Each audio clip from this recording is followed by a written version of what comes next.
identifié que c'est toxique, elle sait que... non. Elle sait que c'est toxique, mais elle aime et elle a envie de rester. Et comme on dit, la nature a horreur du vide.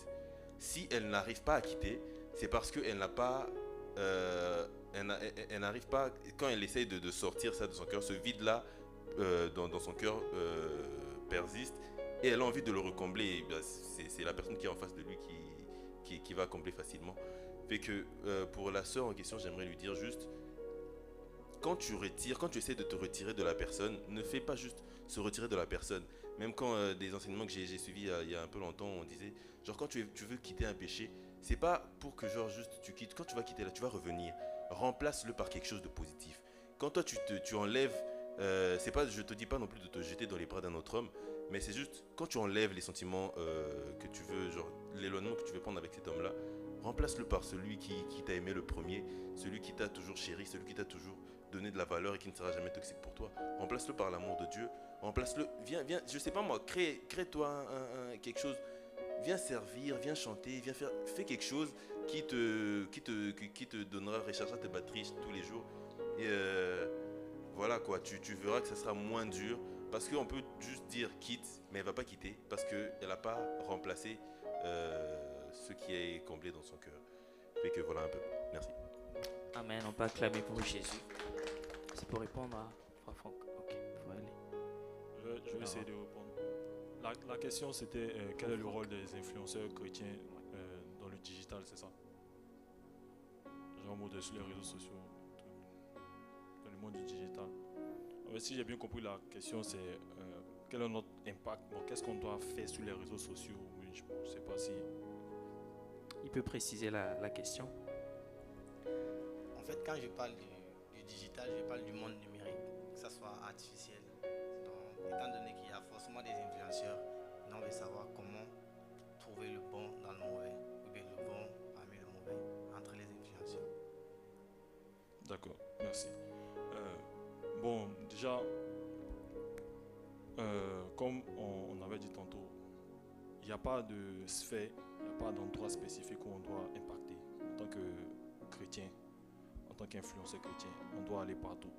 Et bien vrai que tout le monde ici voit sur les réseaux, que ce soit sur TikTok, sur Instagram et tout, des gens qui viennent faire la promotion des choses qui ne sont pas chrétiennes, qui sont du monde.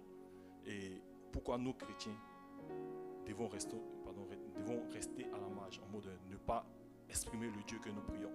Et lorsqu'on va là-bas, tout part de la conviction. Si le Seigneur t'appelle à impacter dans ce domaine, ou du moins aller sur le digital pour parler de Dieu, pour vraiment évangéliser, tu le fais. Et la Bible a bien dit, Paul a planté, Apollos a arrosé, mais c'est Dieu qui fait croître. Et toi, tout ce que tu fais, tu plantes. C'est-à-dire que tu sèmes. Et c'est le Seigneur qui fait croître, c'est le Saint-Esprit qui s'occupe du reste. Donc, bon, je ne sais pas si j'ai répondu à ta question, mais je pense que voilà, on a notre place là-bas aussi, quoi. Coach Divine va rajouter quelque chose. Puis je vais... Oui, bonsoir. Bonsoir. Bonsoir Franck. Je ne sais pas si je comprends bien ta question aussi. Je ne sais pas si c'est comment choisir celui qu'on doit suivre ou c'est comment influencer parce que je ne comprends pas vraiment. Tu as demandé, je ne sais pas, est-ce que tu peux reposer vraiment ta question? Il va préciser une deuxième fois encore. Ok, j'ai demandé, je vais reprendre la question d'abord puis je vais expliquer. Quelles sont les importances des influenceurs chrétiens dans le monde du digital? Nous sommes d'accord qu'il y a un monde du digital. Nous sommes d'accord qu'il y a des influenceurs chrétiens. Maintenant, quelle est l'importance de cela dans ce monde?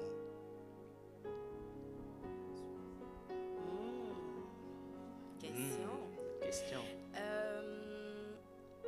Bon, je ne vais pas dire que je suis influenceuse, mais je suis TikTok. Puis, tu sais, moi, sur ma page TikTok, je suis plus outfit. Tu vois, j'aime la mode, par exemple. J'aime la danse. Puis, je n'ai pas forcément besoin de passer par les challenges, les trends que les gens du monde font pour pouvoir avoir beaucoup d'abonnés ou pour pouvoir influencer. Il y a beaucoup de personnes qui m'écrivent en ouais, j'aime ta façon de t'habiller, ouais, j'aime ta façon de faire ci, tu es décente, oui, tu es ci, tu es ça.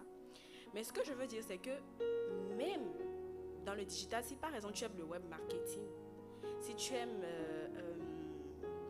l'informatique, tu peux influencer dans ces domaines-là.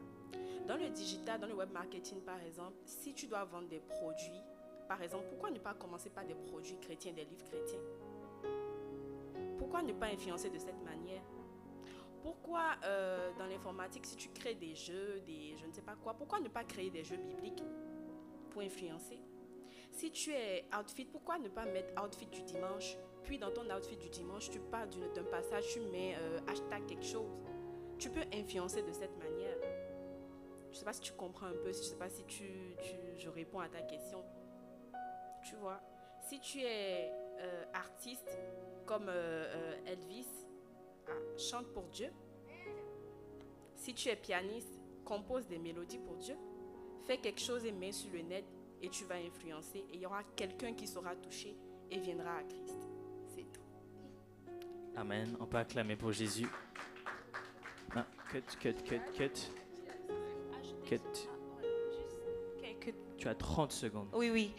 Concernant l'influence des chrétiens et tout sur les réseaux, comme on sait que tout le monde dit quand on est chrétien, il y a des choses qu'on ne peut pas faire, on ne peut pas avoir du plaisir et tout. En tant que chrétien, on peut montrer aussi aux jeunes qui ne sont pas chrétiens qu'en tant que chrétien, on peut prendre du plaisir.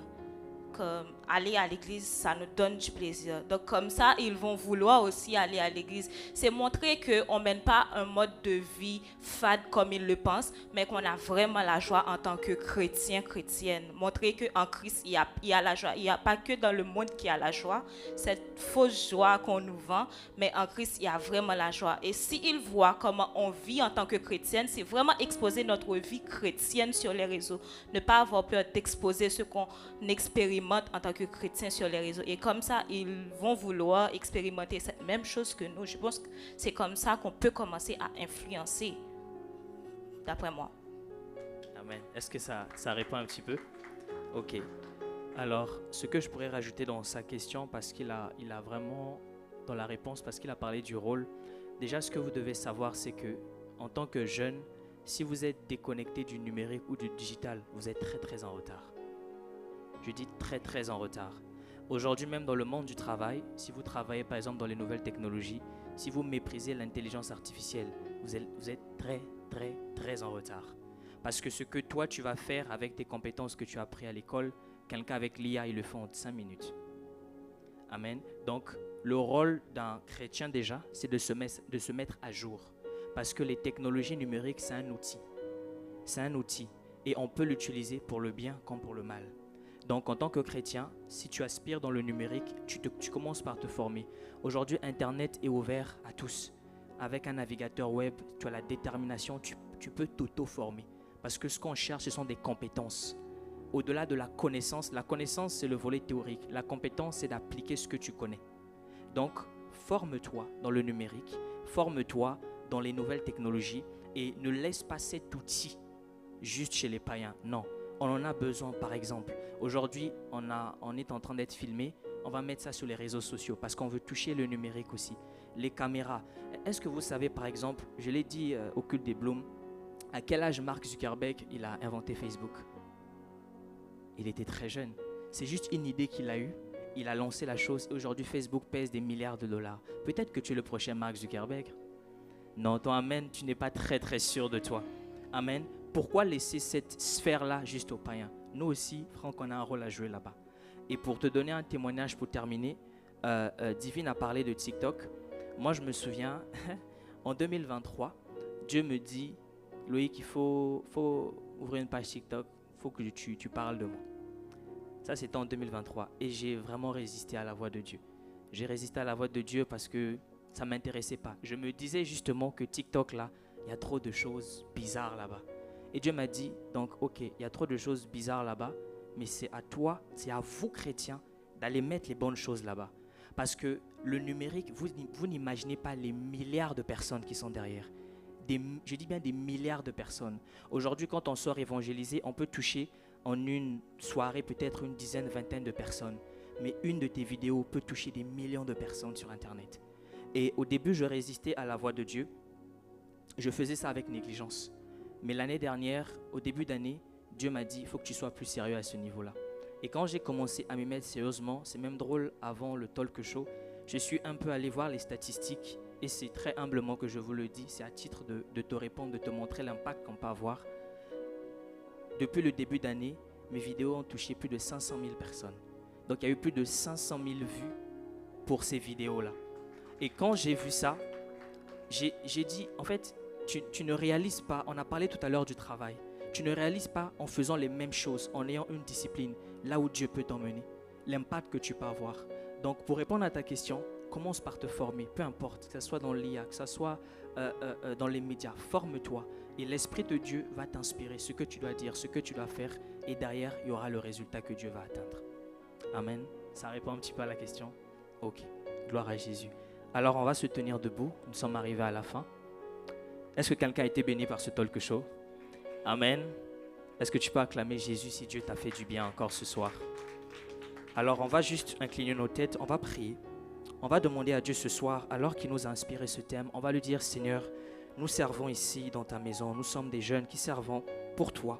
Mais au-delà du service, Seigneur, nous voulons être des influenceurs.